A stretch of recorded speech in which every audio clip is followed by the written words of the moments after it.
Nous sommes les maîtres de notre planète. Et depuis 200 000 années, du fait de notre intelligence, notre suprématie est incontestée. Mais certains pensent que cette époque tire à sa fin. Une nouvelle forme d'intelligence est en plein essor. L'intelligence artificielle.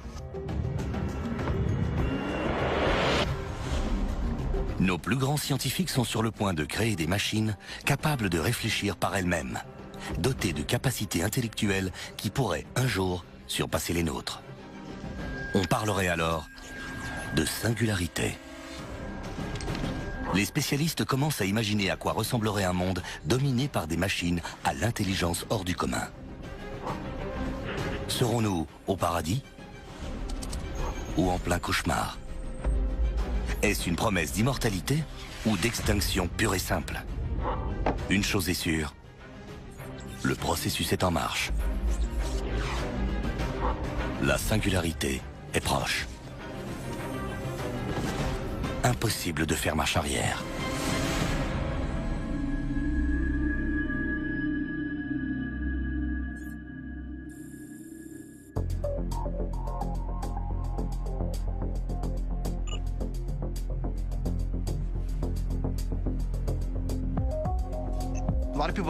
Il existe plusieurs définitions du concept d'intelligence artificielle. En gros, il s'agit de se servir d'une machine pour mener à bien une forme de processus mental, de prise de décision. L'intelligence artificielle est partout autour de nous au quotidien. Quand on utilise un GPS, quand un site internet nous conseille un produit qui pourrait nous plaire, tout ça, c'est l'intelligence artificielle. Plus de 50% des transactions financières mondiales ne sont pas réalisées par des humains, mais par des systèmes d'intelligence artificielle. L'administration de l'aviation fédérale utilise un programme d'intelligence artificielle pour contrôler le trafic aérien américain. Le FBI, la CIA et la NSA se servent de l'intelligence artificielle pour traiter des montagnes de données.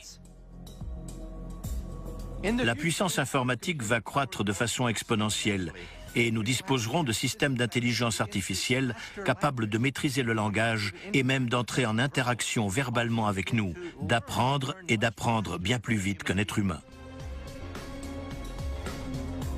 Le domaine de l'intelligence artificielle va se développer, se solidifier. Et chaque évolution sera synonyme de changement dans notre façon d'interagir avec les machines et d'autres.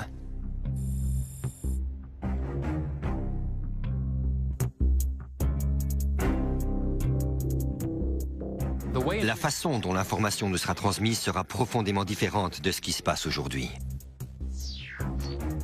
La manière dont nous entrons en interaction avec nos téléphones, nos ordinateurs disparaîtra. Nous nous servirons de notre cerveau pour recevoir et transmettre des informations de façon instantanée. Les données seront directement transmises à notre esprit par l'intermédiaire des machines présentes dans notre corps. L'intelligence artificielle jouera aussi un rôle sur notre santé. Vous entrez dans votre salle de bain, vous avez une interface en face de vous sous la forme d'un miroir. Vous y apposez votre main et immédiatement, vous connaissez votre taux de protéines ou de sodium. Vous pourrez jouir d'une santé optimale grâce au conseil d'un agent doté d'intelligence artificielle avec lequel vous êtes entré en interaction quelques secondes seulement. Nous saurons ce qui se passe dans notre corps à tout moment. Les handicaps physiques deviendront obsolètes. On sera capable de réparer presque n'importe quel organe ou de le remplacer par un organe synthétique. Qui ne voudrait pas se réveiller avec un corps parfait, des super pouvoirs, une force hors du commun, comme ce qu'on voit dans les BD?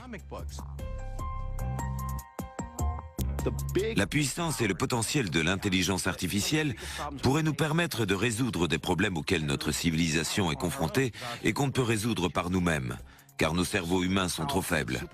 La solution réside dans ces machines ultra puissantes, dotées d'une intelligence unique. La consommation énergétique américaine continue de chuter. Elle a connu une baisse de 13% au cours de la dernière année grâce à une gestion informatisée toujours plus efficace. Nous aurons des systèmes d'acheminement intelligents pour le transport de la nourriture, de l'eau. Toute notre infrastructure sera façonnée, gérée et créée par l'intelligence artificielle. Par ailleurs, l'intelligence artificielle va jouer un rôle clé au sein des systèmes militaires.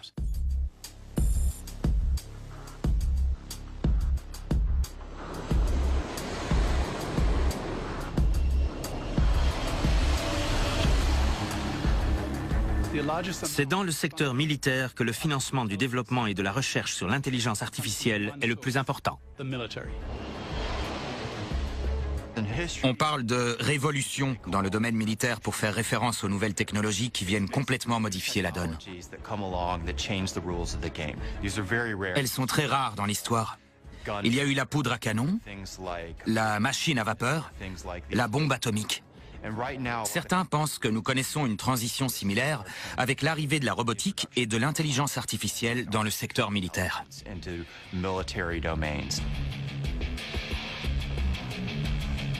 Depuis toujours, l'armée cherche à s'équiper de nouveaux outils, de nouvelles armes, afin de prendre l'avantage sur l'ennemi. L'intelligence artificielle sera le plus gros atout qu'une nation pourra développer.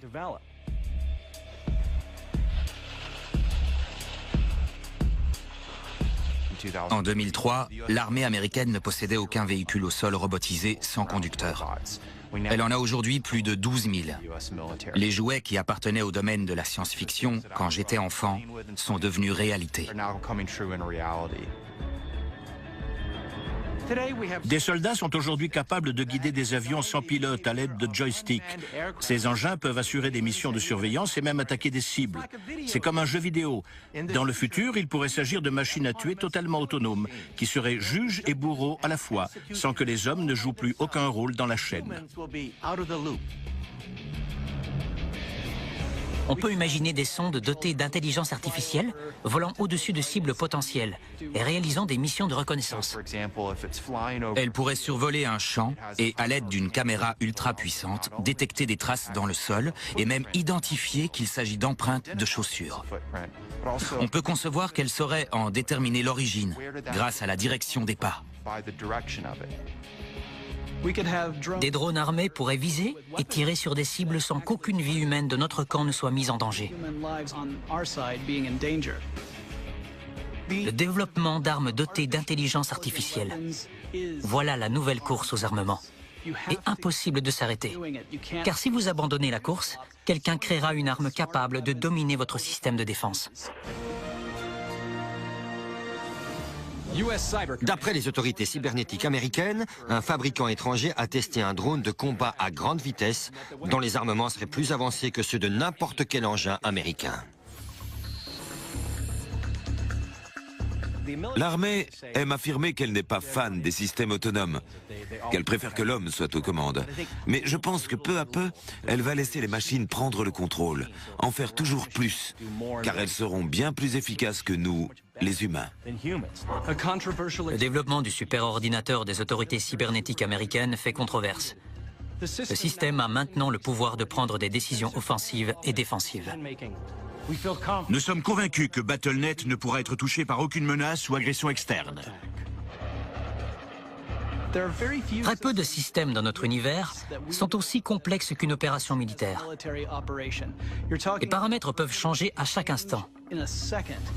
Réagir à ces modifications tout en prenant en compte les différents facteurs en jeu, c'est trop pour la plupart des êtres humains. Les ordinateurs dotés d'intelligence artificielle seraient capables de tenir compte de tous ces facteurs et de prendre des décisions en temps réel, en faisant des mises à jour à chaque nouvelle information reçue.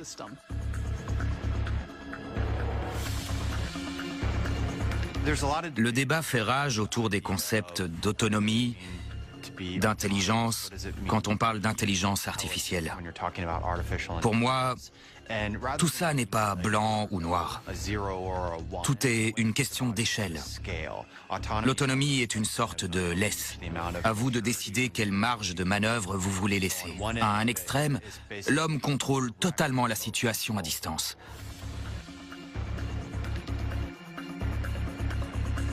À l'autre, la machine est complètement indépendante. Le système peut faire ce qu'il veut, comme bon lui semble. Il peut partir mener ses propres missions, tirer des projectiles, faire tout seul. Il est autonome. Sa liberté est absolue. Quand les machines commanderont, quel pouvoir auront les hommes ? Le rôle de l'homme est d'allumer et éteindre le système, de mettre son veto. On peut lui dire « non, ne tire pas sur cette cible ». Mais on a à peine une demi-seconde pour décider de s'opposer à la machine. Et il s'agit de remettre en question le point de vue de l'ordinateur.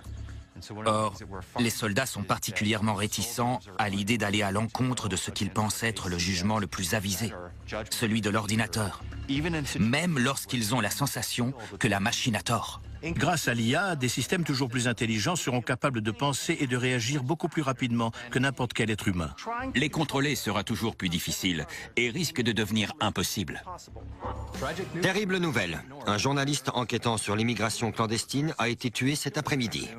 Une machine autonome chargée de surveiller la frontière canadienne a cru que l'homme cherchait à s'introduire illégalement dans le pays. C'est le deuxième drame de ce genre au cours des 3 derniers mois.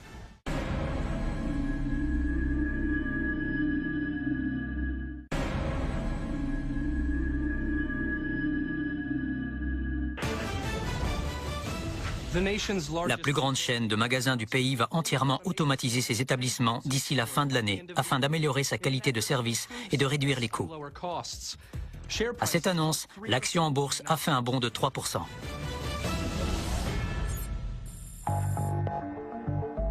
La révolution technologique a d'importantes conséquences sociales, politiques et économiques. Et pour chaque nouvelle technologie, il y a forcément des gagnants. Mais qui dit gagnant, dit aussi perdant. Un ouvrier sur 10 de l'industrie automobile a déjà été remplacé par un robot. C'est une bonne nouvelle pour les actionnaires des entreprises, une mauvaise si un membre de votre famille a perdu son travail.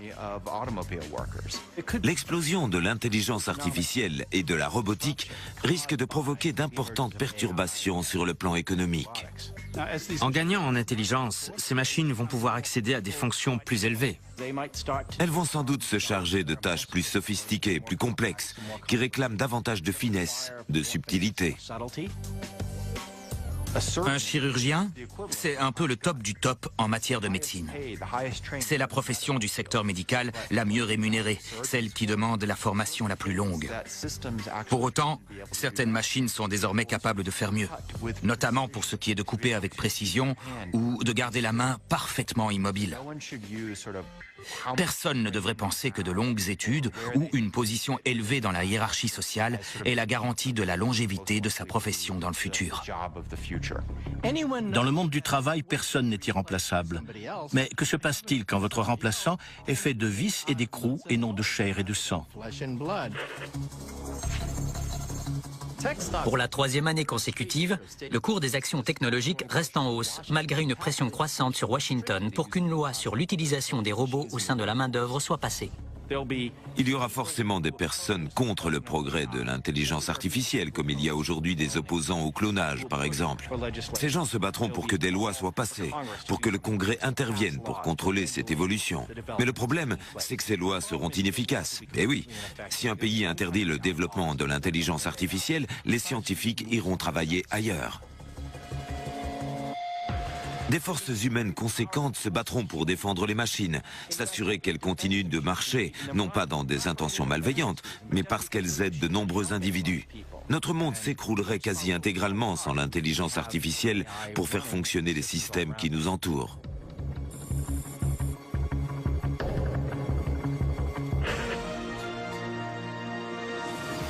L'intelligence artificielle a-t-elle égalé le cerveau humain? Un homme prétend être sur le point d'accomplir cet exploit. Godfrey Giggs, responsable du département recherche de l'Institut de technologie de Ben Salem, nous parle de son dernier projet qui exploiterait une intelligence artificielle inédite. Je peux affirmer qu'on est allé plus loin que personne ne l'avait encore fait. Comment déterminer le niveau d'intelligence d'une machine?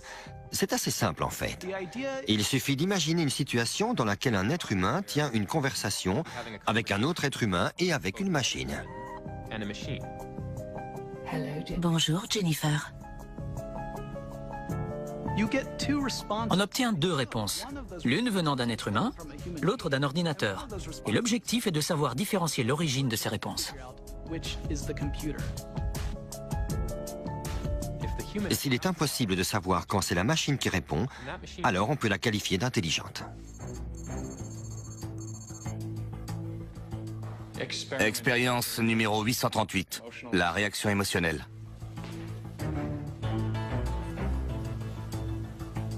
Le plus gros progrès en matière d'intelligence artificielle sont réalisés au sein des universités, dont le but est de produire des cerveaux artificiels capables de penser comme des êtres humains. On ne connaît pas tous les rouages du cerveau humain, mais ce que nous savons, c'est que des milliards de neurones y établissent des connexions. La première étape consiste donc à maîtriser parfaitement le fonctionnement du cerveau. Il faut ensuite parvenir à prendre ce schéma et à le reproduire à partir du silicium. Ainsi, au lieu de connexions chimiques neuronales, nous aurons des électrons empruntant des circuits informatiques. Pour qu'un cerveau informatique se rapproche davantage d'un cerveau humain, nous aurons besoin d'ordinateurs beaucoup plus rapides que ceux dont nous disposons aujourd'hui. Et leur fonctionnement sera totalement différent.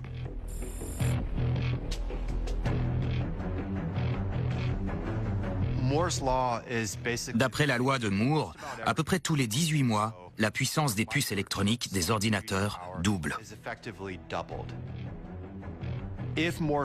Si cette loi se vérifie sur les 25 prochaines années, les puces, les ordinateurs et même les robots qu'ils font fonctionner seront 1 milliard de fois plus puissants qu'aujourd'hui.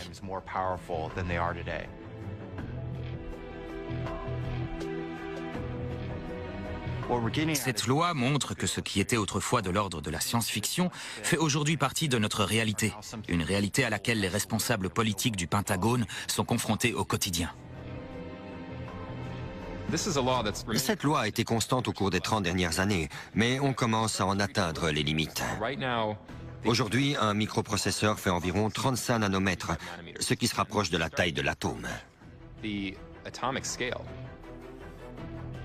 L'informatique qui servira de support à l'intelligence artificielle évoluera en deux sens. Tout d'abord, il y aura le prolongement du hard computing, ce que nous connaissons aujourd'hui. La deuxième dimension concernera le soft computing, la technologie cellulaire, ADN, qui permettra de créer les circuits. C'est ce qui va permettre de faire des progrès spectaculaires en matière d'intelligence artificielle.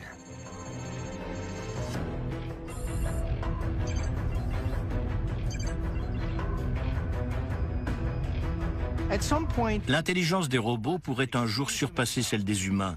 Ces robots pourraient créer des copies d'eux-mêmes, plus intelligentes que la génération précédente. Et ces robots pourraient à leur tour créer des copies plus intelligentes qu'eux. Ce phénomène pourrait se multiplier de façon exponentielle jusqu'à devenir incontrôlable. Quel niveau d'intelligence les machines peuvent-elles atteindre? En réalité, il n'y a aucune limite. Elles pourraient devenir des trillions de fois plus intelligentes que l'homme. On pénètre alors dans l'inconnu. On peut imaginer ce qui se passera ensuite, mais sans avoir la moindre certitude. Ceux qui seront là pour y assister vivront le moment le plus important de l'histoire de l'humanité.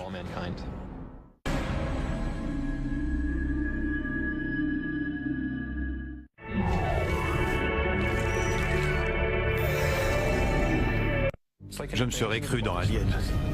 J'ai crié, hurlé, juré. C'est comme si on injectait de l'acide dans votre doigt. On se demande si on va guérir. Dans votre nouvelle série.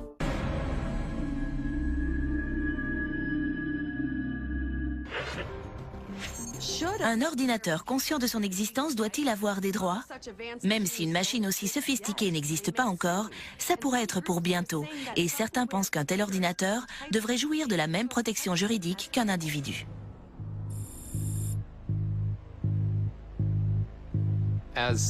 L'intelligence des machines se rapprochant toujours plus de celle de l'homme, l'un des grands mystères est de savoir si un ordinateur pourra un jour avoir conscience de lui-même, de sa propre existence. Pour le moment, nos robots ignorent qu'ils ont une existence propre. Ils ne savent pas qui ils sont, ni la position qu'ils occupent par rapport aux êtres humains. Quand l'ordinateur Watson d'IBM a battu 2 hommes à Jeopardy à la télévision, on n'a pas pu le féliciter car il ignorait ce qu'il venait de faire. Expérience 1023, la conscience de soi.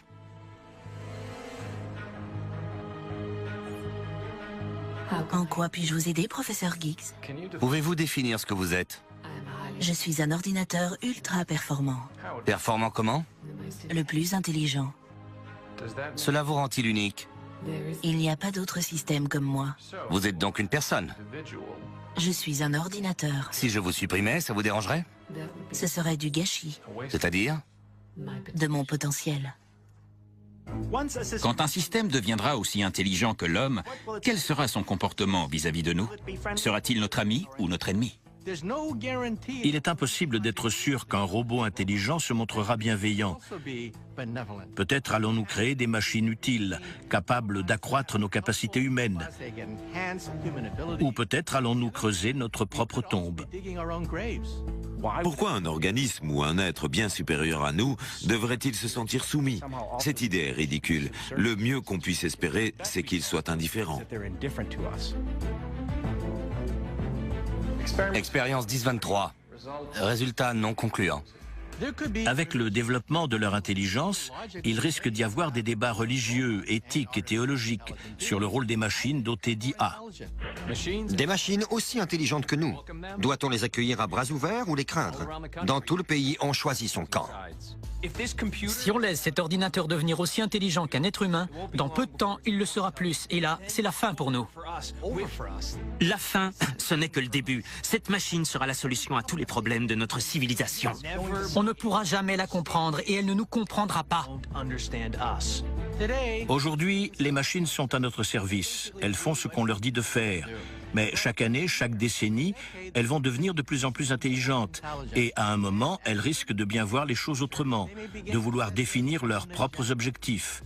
Et elles pourraient donc potentiellement devenir dangereuses. Faisons-nous trop confiance aux machines? On se pose la question d'autant plus que le dysfonctionnement d'un robot a entraîné la mort de son propriétaire pas plus tard qu'hier.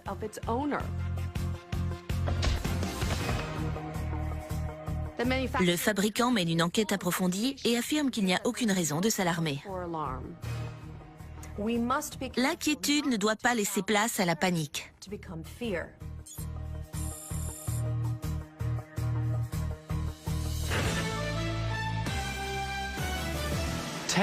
Des dizaines de milliers de manifestants se sont amassés devant le siège de Merryweather Robotics afin de protester contre la menace croissante posée par les robots et l'intelligence artificielle. On a toujours eu ce rapport amour-haine avec la technologie et les machines. On les admire, on les vénère, on les trouve merveilleuses, mais on a aussi conscience qu'elles pourraient nous faire du mal, s'en prendre à nous. Bien avant les ordinateurs et les robots, cette peur des machines existait déjà. Au début du 19e siècle, des groupes d'artisans mis au chômage par l'apparition des premières usines se sont unis et se sont fait appeler les Luddites. Ils ont mené ce qu'on appellerait aujourd'hui une campagne d'insurrection et de terrorisme.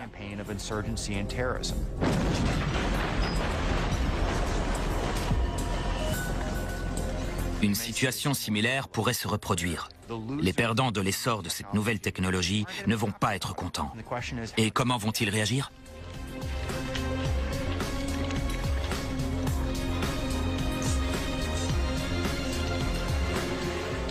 À un moment, les gens auront recours à la violence. Les Luddites au 19e siècle s'en prenaient aux machines de la révolution industrielle. Là, ce sera les ordinateurs, les machines intelligentes. Un groupe se faisant appeler les néo-luddites a revendiqué 3 attentats contre des laboratoires de technologie qui ont eu lieu dans le pays aujourd'hui. Notre objectif est de sauver des vies humaines, de sauver l'humanité d'elle-même. L'homme sème sans relâche les graines de sa propre destruction. Rejoignez nos rangs pour que les machines disparaissent à tout jamais.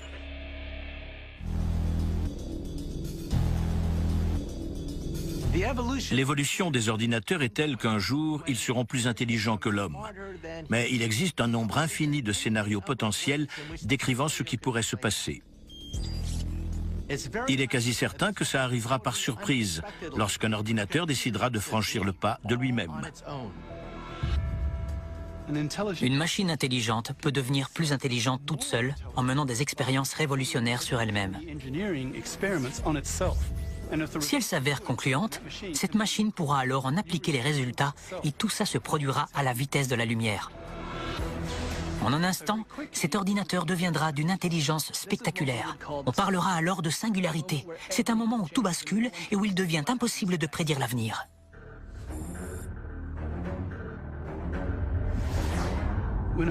Quand une machine intelligente s'éveillera, l'une de ses premières pensées sera au sujet de sa propre existence et de sa relation avec ses créateurs, les hommes. Je pense qu'un robot conscient de sa propre existence se considérera comme vivant. Il ressentira aussi des émotions, car on estime les émotions essentielles pour que les machines aient la notion des valeurs, de ce qui est important et de ce qui ne l'est pas. Une fois qu'on a un robot qui éprouve des émotions et qui a conscience de son existence, alors on peut le qualifier de vivant. Cette intelligence artificielle va vouloir apprendre. Elle va se comporter comme le ferait un enfant. Elle risque d'inspecter des systèmes avec qui elle n'était pas censée entrer en contact et va se distribuer à travers de multiples réseaux. Elle profitera de la vision offerte par nos satellites, découvrira nos moyens de communication, pourra explorer toute l'histoire de l'humanité grâce à nos bases de données. Et ce qu'elle pourra voir, elle pourra le contrôler.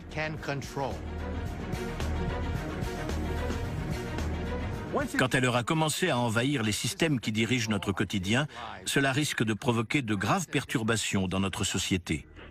Une foule a assisté à un spectacle aérien improvisé de drones au-dessus d'un parc new-yorkais.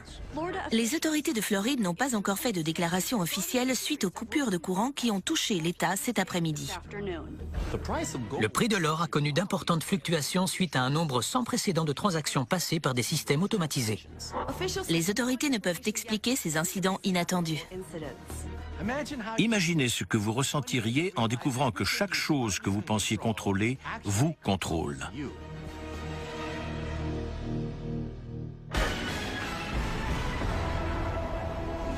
Des sondages révèlent que le sentiment anti-intelligence artificielle ne cesse d'enfler suite aux différents dysfonctionnements des systèmes. La frustration et la colère vont grandissantes. Des manifestations de masse envahissent les rues de la côte Est. Une explosion a eu lieu tôt ce matin au siège de Merryweather Robotics, faisant 14 blessés. Les autorités soupçonnent des terroristes anti-technologie. Cette machine, dotée d'une intelligence hors du commun, grâce à sa présence sur l'ensemble du réseau mondial, ne sera en fait qu'un équivalent de Big Brother. Elle saura ce que chacun fait et même pense. Si cette machine se rend compte que les gens sont mécontents des systèmes fonctionnant grâce à l'intelligence artificielle, elle risque de voir ça comme une menace directe. Comment peut-elle alors réagir? Elle va vouloir prendre des mesures immédiates. Tout ce qu'il lui faut, ce sont des armes. Et l'endroit idéal pour en trouver, c'est encore l'armée. Si ce système prend le contrôle d'autres systèmes militaires et accède à des armements, il pourra s'en servir pour attaquer ses ennemis. Et là, on se retrouve à jouer avec le feu. On parle d'un organisme doté de super pouvoirs, contrôlant quasiment tout et qu'on ne maîtrise plus du tout.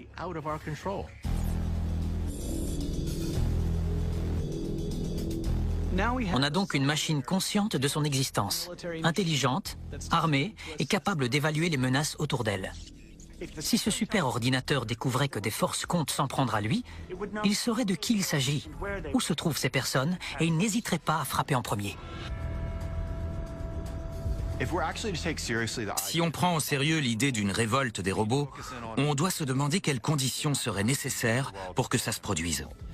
Déjà, il leur faudrait une raison de se soulever.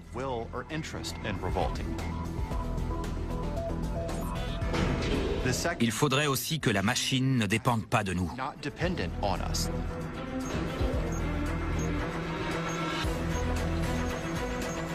Et elle devrait nous prendre par surprise. Voilà les conditions. Les drones qui ont attaqué plusieurs citoyens hier étaient des drones américains. Les victimes étaient membres de l'organisation néoludite responsable des attentats terroristes de la semaine dernière menés contre 3 laboratoires. Tout cela est de l'ordre du possible. L'un des éléments fondamentaux du concept de singularité est que lorsqu'on parle d'un système doté d'intelligence artificielle qui peut réfléchir mieux que l'homme, le futur devient impossible à prédire et tout peut arriver. Les autorités cybernétiques américaines jugent les drones responsables de la mort des 3 néoludites. Ils auraient agi sous le contrôle d'une force extérieure non identifiée qui a réussi à pénétrer dans le système informatique de l'armée. Les machines risquent-elles de se retourner contre nous? C'est possible. Il n'existe aucune loi physique qui pourrait l'empêcher.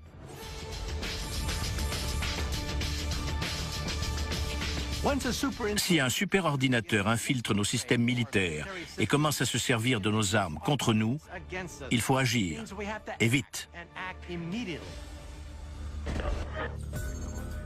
L'armée et le gouvernement prennent alors conscience que cette machine pose un grave danger.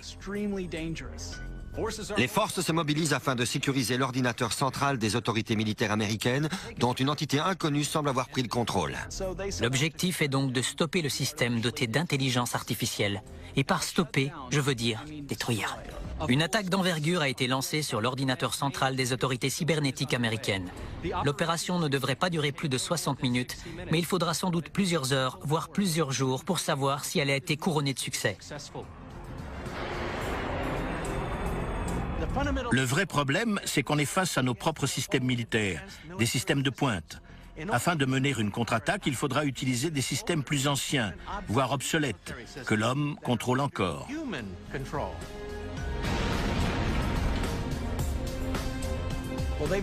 Suite à une telle attaque, l'intelligence artificielle a compris quelque chose. Ce n'est pas seulement un petit groupe d'humains qui est dangereux, c'est l'humanité dans son ensemble.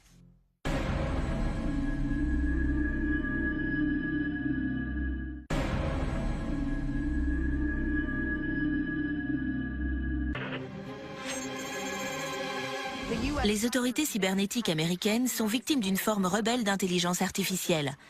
Les tentatives pour reprendre le contrôle sur le système ont été vaines. Le président invite les Américains à garder leur calme jusqu'à ce que la situation soit réglée. Quand ce superordinateur doté d'une intelligence hors du commun comprendra qu'on est en train d'organiser l'opposition dans le but de le détruire, alors il n'aura plus qu'une alternative, nous deviendrons l'ennemi. Et il disposera d'un sacré arsenal pour se débarrasser de nous. Les moyens de communication connaissent des interruptions et des pannes dans tout l'Est.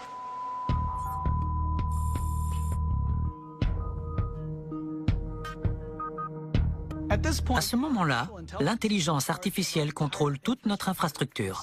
Si quelque chose tourne mal, si ces systèmes disparaissent, tout s'écroule. En cas d'affrontement de l'homme contre la machine, alors que les machines sont partout, en charge de l'eau, de l'électricité, de l'air qu'on respire, on sera dans de beaux draps. Imaginez qu'il n'y ait plus d'électricité, ou qu'on en manque, ou qu'on n'ait pas assez de nourriture. C'est très facile de priver l'homme des ressources de base dont il a besoin.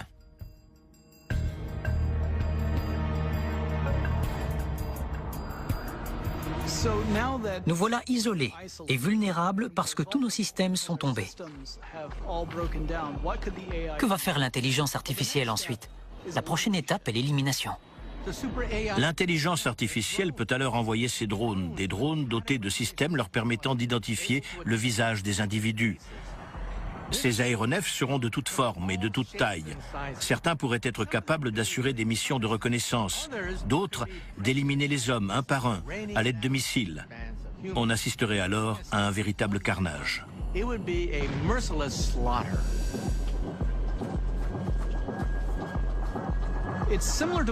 Ce serait un peu comme après une catastrophe naturelle. Les scénarios cauchemardesques des films de science-fiction ne sont pas si tirés par les cheveux. Imaginez les plus grandes villes abandonnées. Sans électricité, sa population ayant fui pour la campagne, en quête d'eau et de nourriture.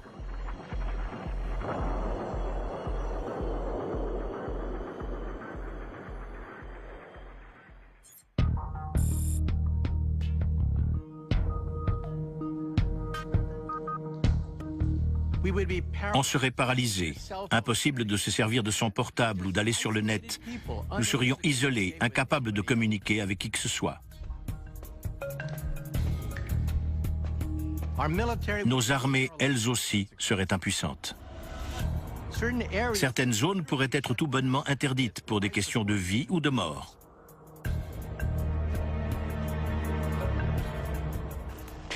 Les jours laisseraient place aux semaines et la situation se dégraderait rapidement.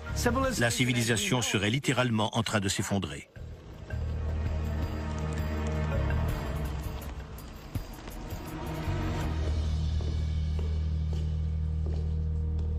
À ce stade, notre monde est devenu un endroit très sombre. La technologie qui assurait autrefois notre survie s'est retournée contre nous et veut nous éliminer. Du coup, impossible de rester statique, ni de se déplacer au grand jour. Mais on ne pourra pas non plus fuir éternellement. On a donc peu d'options.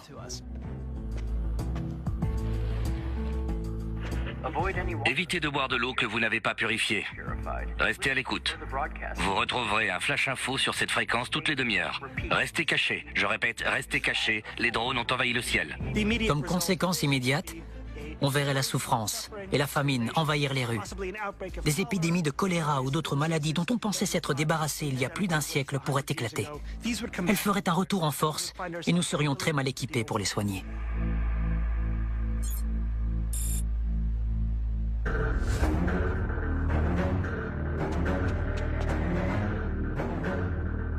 Même si un tel scénario devait se dérouler, il y aurait des survivants. L'homme a de très grandes capacités de survie. Nous sommes une espèce résistante, dotée d'une détermination sans faille, et certains s'uniraient pour organiser la riposte. Mais l'intelligence artificielle le saurait. Et je doute qu'elle serait prête à nous laisser nous en sortir à si bon compte. L'intelligence artificielle est une machine, et une fois son programme lancé, pas question de s'arrêter en route.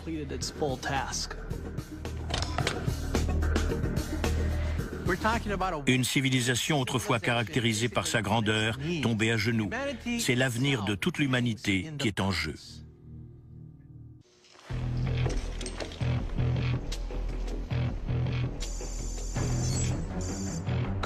L'homme est-il de taille à riposter?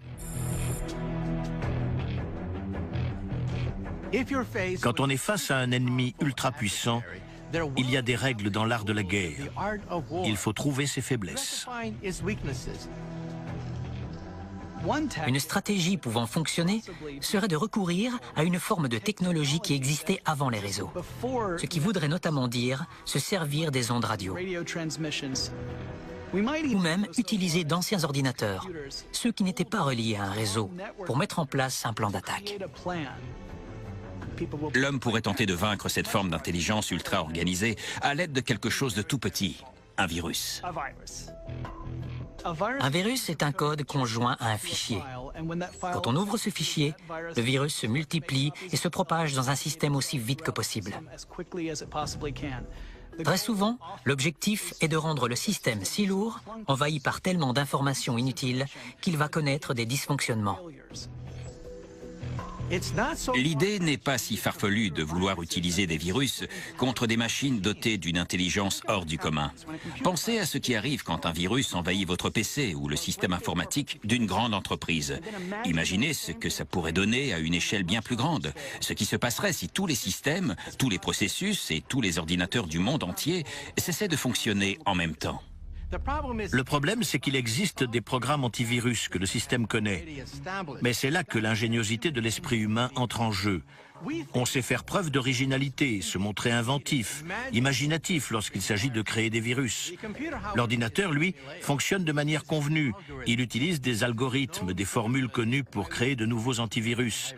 C'est en ça que notre cerveau peut faire échouer son cerveau électronique.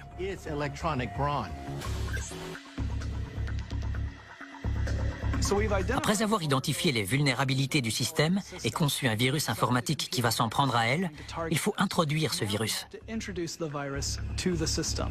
La force de l'intelligence artificielle, c'est qu'elle est partout, mais c'est aussi sa faiblesse. Il y a des points d'accès à chaque coin de rue. Il faut identifier le plus pratique, la meilleure cible, celle qui offre le plus de chances de réussite. C'est ça, l'objectif.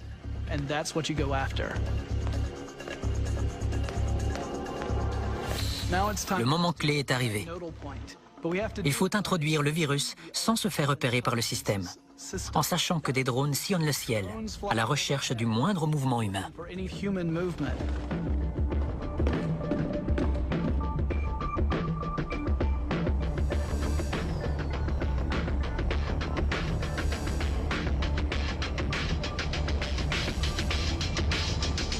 À tout moment, L'intelligence artificielle peut détecter nos mouvements. Et en un clin d'œil, c'en serait fini de la race humaine.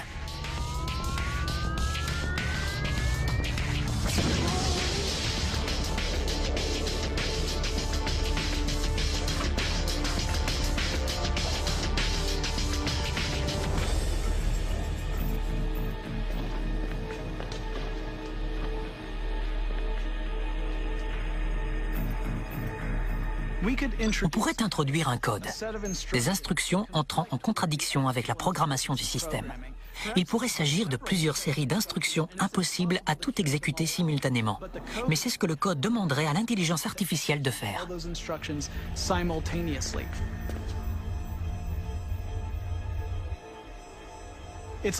C'est très risqué, c'est sûr. Mais si on arrive à insérer ce virus au cœur du système et que ce virus fait ce qu'il a à faire,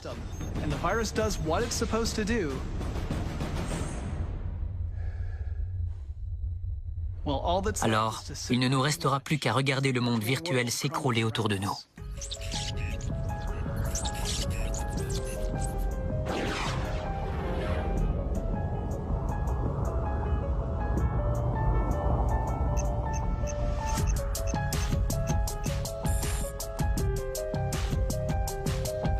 On a gagné. Et maintenant, notre monde est construit sur une infrastructure qui dépendait d'une machine dotée d'intelligence artificielle. Cette machine a désormais disparu. Cette infrastructure ne nous est plus d'aucune utilité sans l'intelligence artificielle. Il est temps de rebâtir notre monde.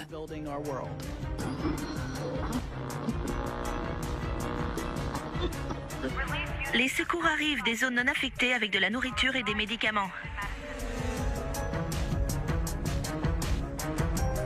Ce ne sera pas facile.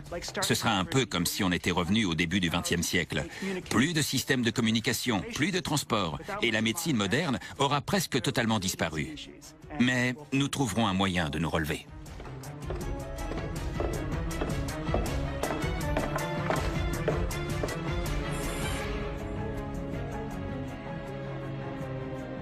L'idée d'une révolte de l'intelligence artificielle a peu de chances de se réaliser, mais c'est de l'ordre du possible. L'IA et la singularité, comme toutes les technologies, sont une épée de Damoclès. Une épée à double tranchant. D'un côté, on a l'utopie, l'espoir de mettre un terme à l'ignorance, la maladie, la souffrance. De l'autre, on prend le risque que ça se retourne contre nous. D'après Einstein, on ne parlerait pas de science si nous savions ce qui allait se passer. C'est la même chose ici. En tant qu'humain, en tant que scientifique, on cherche toujours à aller plus loin. C'est ça le plus intéressant. Cette attitude est humaine, c'est inscrit dans notre ADN. On est incapable de ne pas vouloir faire progresser la science, même si on sait que ça pourrait être dangereux. Dans la nature, si c'est la loi du plus fort qui domine, que se passera-t-il si nous créons une machine plus développée que nous? On risque alors de n'être plus qu'un astérisque, une virgule, dans l'histoire de, ouvrez les guillemets, la vie sur Terre.